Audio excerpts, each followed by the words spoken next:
बहुत समय पहले किसी जंगल में बहुत सारे जानवर रहते थे। उस जंगल का राजा गजराज सिंह बहुत न्यायप्रिय था। उसने जंगल में एक अदालत भी बनाई हुई थी, जिसका संचालन वो खुद करता था। उसी जंगल में एक टुनटुन नाम का छोटा जिराफ भी रहता था। टुनटुन के पास मोर का एक जादुई पंख था, जिसे लगाकर टुनटुन मोर की तरह आसमान में सैर के लिए जाता था। इस वजह से उसमें बहुत घमंड आ गया था। जंगल में कोई ऐसा जानवर नहीं है जो मेरी तरह उड़ सके। ऐसे ही बहुत दिन बीत गए। फिर एक दिन टुनटुन गजराज की कोर्ट में आया और बोला, महाराज, कालू बंदर ने मेरा जादुई मोर का पंख चुरा लिया। आप मुझे मेरा पंख वापस दिलवाइए। लेकिन तुम ये कैसे कह सकते हो कि ये चोरी कालू बंदर ने ही की है? उसने कुछ दिनों पहले ही मुझसे कहा था। टुनटुन, तुम्हें अपने जादुई पंख पर बहुत घमंड है ना? देखना, जल्द ही कोई तुम्हारा जादुई पंख चुरा लेगा। इसीलिए मुझे लगता है कि ये चोरी कालू बंदर ने ही की है। ये सुनकर गजराज ने अपने मंत्री चंटू बाज से कहा, चंटू, जल्दी जाओ और कालू बंदर को कोर्ट लेकर आओ। चंटू उड़कर वहाँ से चला गया और कुछ ही देर में कालू बंदर को साथ लेकर अदालत लौट आया। कालू बंदर, टुनटुन का कहना है कि तुमने उसका जादुई पंख चुराया है। नहीं महाराज, मैंने कोई पंख नहीं चुराया। तुम झूठ बोल रहे हो। तुमने ही मेरा पंख चुराने की बात कही थी। लेकिन मैंने चोरी नहीं की।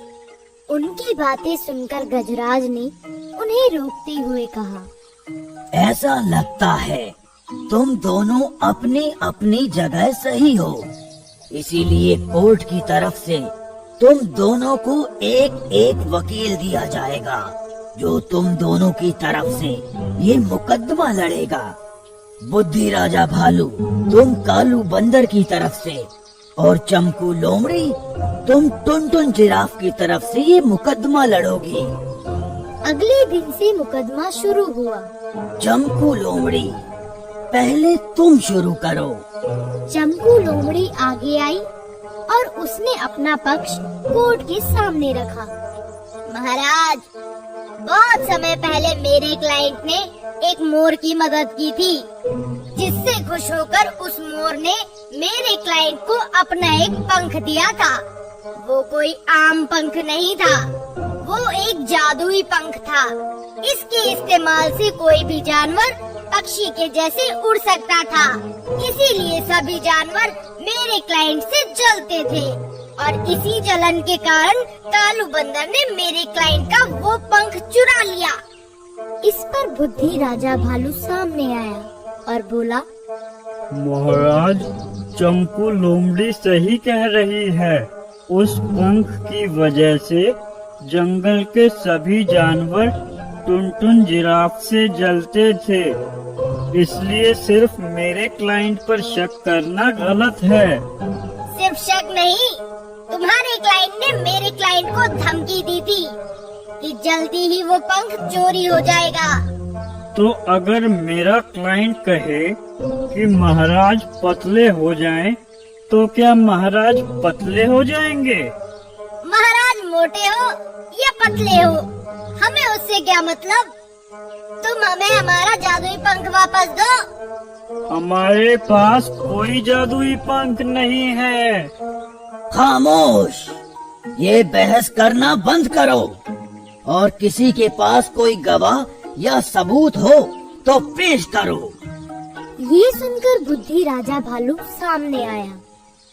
महाराज, मैं चंटू सियार को बुलाना चाहता हूँ। इजाजत है। जिस रात चोरी हुई, क्या उस रात कालू बंदर तुम्हारे साथ था? हाँ, उस रात कालू बंदर मेरे साथ मेरी गुफा में ही था।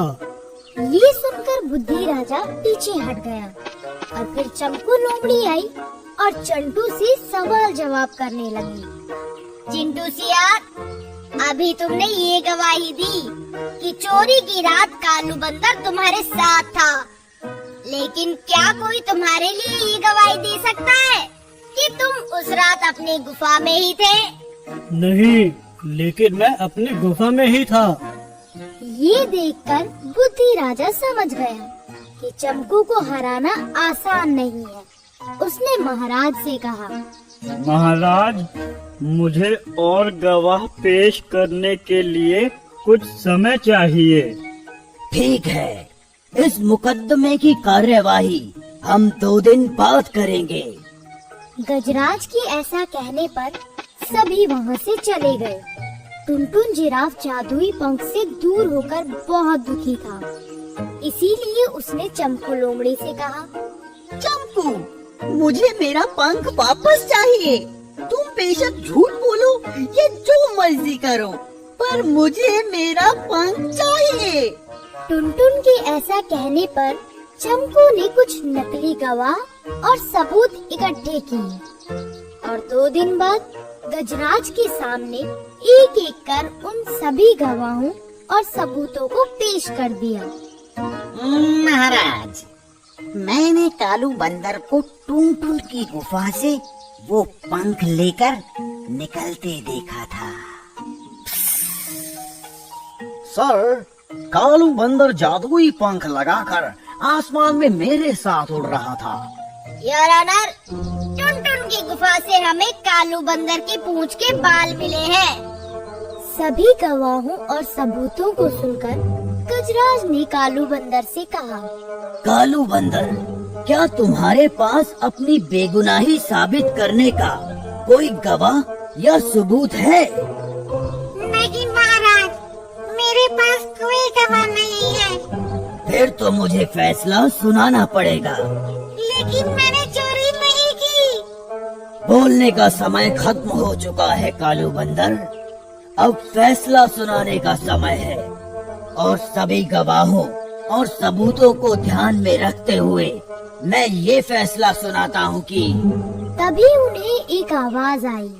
रुक जाइए महाराज। ये सुनकर महाराज रुक गए और फिर सभी ने मुड़कर देखा तो थोड़ी दूरी पर एक बहुत बड़ा और सुंदर मोर अपने पंख फैलाए खड़ा था। कालू बंदर ने कोई चोरी नहीं की, वो पंख मैंने चुराया है। क्या? लेकिन क्यों? मैंने तुम्हारी अच्छाई को देखकर तुम्हें वो जादुई पंख दिया था, लेकिन उस पंख ने तुम्हें घमंडी बना दिया और आज तो तुम इतने लालची बन गए कि तुमने झूठ का इस्तेमाल कर कालू बंदर को चोरी के इल्जाम में फंसा दिया। इसीलिए मैं तुमसे अपना जादुई पंख वापस लेता हूँ। ये सुनकर टुनटुन समझ गया कि उससे कितनी बड़ी गलती हो गई और पछतावे के कारण उसकी आंखों से आंसू निकलने लगे। मयूर की बात सुनकर महाराज ने कालू बंदर को छोड़ दिया और अदालत में झूठ बोलने के कारण टुनटुन को सजा सुनाते हुए कहा, टुनटुन, मैं तुम्हें 3 साल की सजा सुनाता हूँ और चंपू लोमड़ी, तुमने भी मेरी कोर्ट में झूठे गवाह और झूठे सबूत पेश करने की गलती की है, इसलिए मैं तुम्हें भी 3 साल की सजा देता हूँ। इस तरह गजराज हाथी ने कालू बंदर को छोड़ दिया और टुनटुन जिराफ और चंपू लोमड़ी को सजा देकर वो एक न्यायप्रिय राजा साबित हुए।